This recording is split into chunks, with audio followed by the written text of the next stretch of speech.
I mentioned in one of my previous videos that one of the things that I learned playing amongst LPGA girls is that one predominant difference between those girls that are already at the highest level is that they play for placement. They don't just hit as far as they can, they learn to hit the shots that they need to hit to put themselves in the best position for the next shot. So today, we're gonna be disciplined and think about what would an LPGA pro do if they were in the same position as you off the tee box. I also previously mentioned that one of the things that I think if you guys would realize is that I like to hit my driver off the tee. For most holes, unless there is something that is going to prevent me from hitting a driver, I usually just try to hit it as far as I possibly can. Now, there's nothing wrong with doing this. However, when you get to a certain level, one of the things that you need to try to do is to put yourself in the best position to score. Now, hitting a driver all the time, especially on short holes, is not necessarily going to be very beneficial because even though you're getting closer to the green, you're actually leaving yourself in more awkward distances than you would have if you were to dial it back and hit something like a 3-wood or a 5-wood and give yourself a full shot into the green. Now, this can be affected by several factors as well, including pin position, what the green looks like, what the fairway looks like, and what the hole looks like in general. But one of the things that I want to try to do is to play for more placement. So in today's video, let's see WWPD. What would a professional golfer do? So this is the second hole out here at Oak Quarry. If you can see, there's a bunker on the left side, bunker down the right side, and this hole is a dogleg right par 4. The biggest temptation for me coming onto this hole is, yes, it's not a very long hole, so I would usually want to try to hit it as far as I possibly can to give myself the shortest wedge into this green. As you can see here, I decided to go with a 3-wood today because the biggest fairway on this hole is actually the distance that is short of that bunker just straight up ahead. If I were to hit a driver, I would have to first of all hit a cut and second of all hit it to the narrowest part of the fairway. So although you might have a shorter club going into the green, which might increase your percentage of hitting it closer and therefore making a birdie, you also bring into play the chance of you hitting a bad drive and possibly going into a bunker, or even worse, going into the hazard right. So I've said this multiple times in my videos. Your tee shot is essentially a layup shot. So what you should be really doing is trying to give yourself the biggest fairway to hit so that first of all you can hit the fairway and then from there try your best to hit the best shot that you can from that position. Not on every single hole, but especially on a hole like this, giving yourself the biggest fairway might mean not hitting a driver. In fact, for this hole, I think I should have been hitting something shorter because I got myself a little bit too close to the bunker for comfort.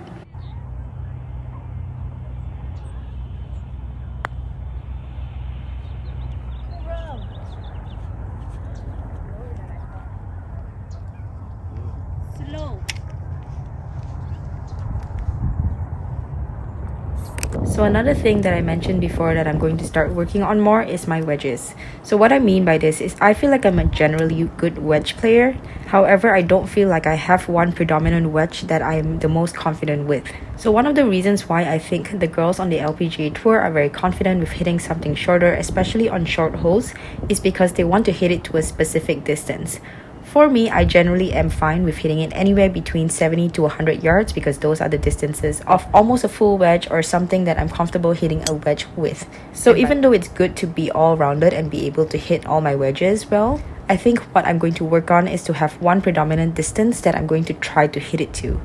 So instead of trying to master all my wedges, which is what I've always tried to do, trying to master one wedge and knowing that when I get to a certain distance, that's going to be my money distance is something that I think will be more beneficial when playing at the highest level. So for instance, on this hole, I laid up to about 79 yards, which is kind of an awkward distance for me, especially because it's going uphill, so it's going to be a little bit higher.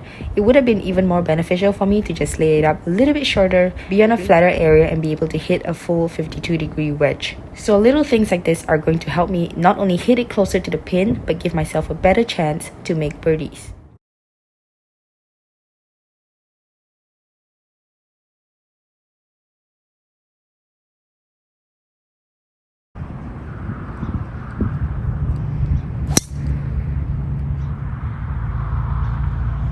Hole 4 is a par 5, and as you can imagine, placement does not just refer to what you hit off the tee box. It can also depend, especially on par 5s, on what you hit for the second shot. So for this par 5, it is not very long, it's only playing about 244 yards. So technically, if I hit a 3-wood, especially because the pin today was all the way behind, I could have definitely got it to the front of the green. I think a hole like this is one where your situation, if you were playing a tournament, can determine what you are going to hit. Going for the green in 2 will give yourself a better chance to make a birdie. However, you would have to rely on hitting a good shot. Missing this left or right could really affect your score because you could either lose your ball or you could end up in a really bad position. So knowing the risk and rewards is very important. Laying up does not mean that you will not make a birdie. However, like I said before, if you have a distance that you have mastered and you are confident at, laying up to that distance would help increase your confidence and increase the chances of you hitting a good shot. And even though you've laid up on a hole where you feel like you should have gone for it, you would still feel confident you're going to hit a good shot and give yourself a chance for a birdie. So I think this is another good example of why it's important to have a wedge distance that you're very comfortable with, that you know that if you get to that distance, you're at least going to give yourself a good look at birdie, because especially on par 5s, this is going to be very important and can help you determine whether you should lay up or go for it on a certain hole. If you are confident in your wedges, it gives you more options and it still gives you an equal amount of confidence in yourself, which we all know in golf, confidence plays a big role in how well you hit it and how well you play.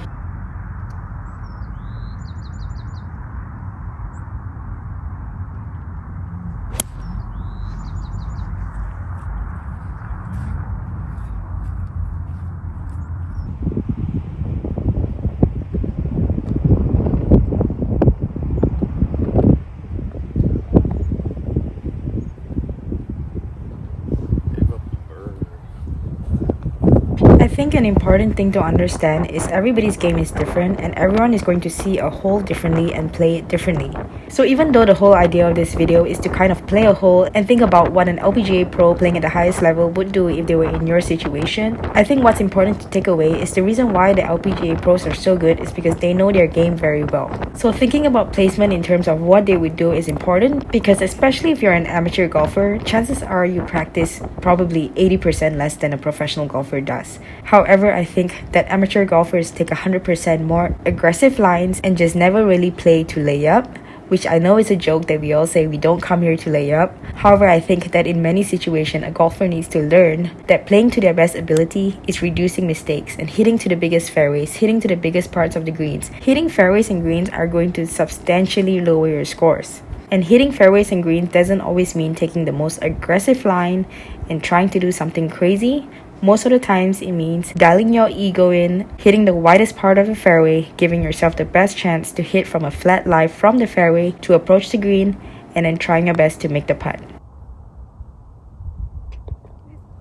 This is why LPGA pros make golf seem so easy on TV. It's because their main goal is to hit fairways and then they try to hit greens, and obviously they are very good green readers. With the inclusion of their caddies and green books, you see them drain a lot of putts. I think that there is a little bit of difference between the PGA Tour golf that is being played right now and the LPGA Tour golf. However, we also need to understand that the men are now hitting it 350 yards.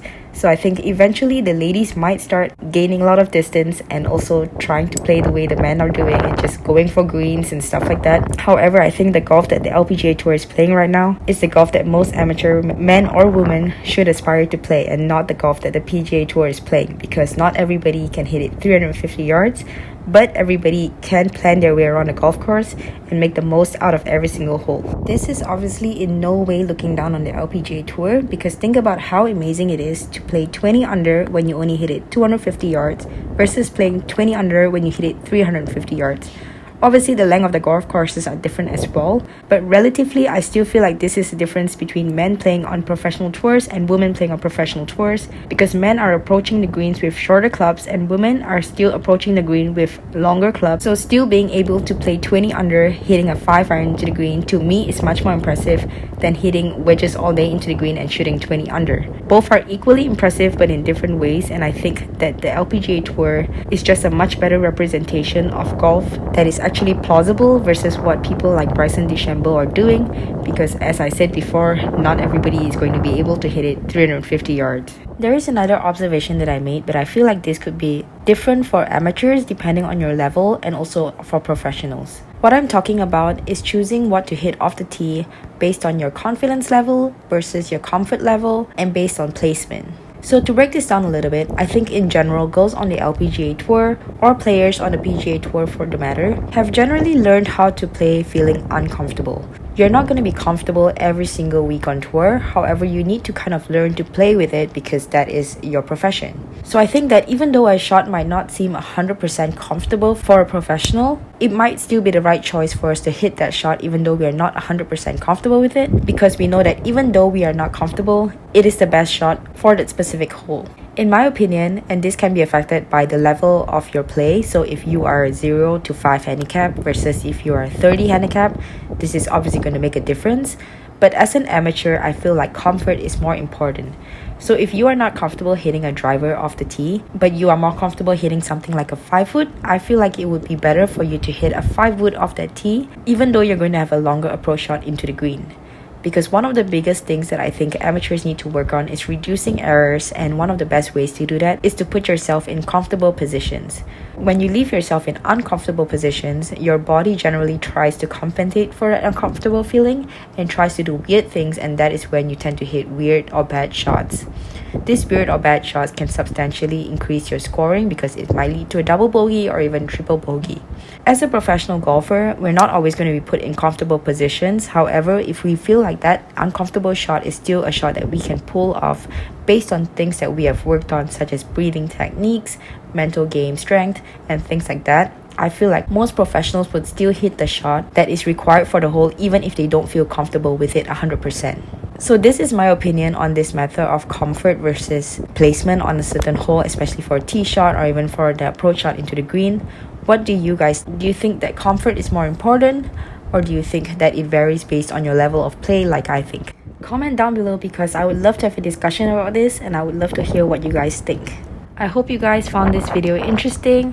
Thanks for tuning in. Don't forget to like my video and subscribe to my channel for more Golf with Jen.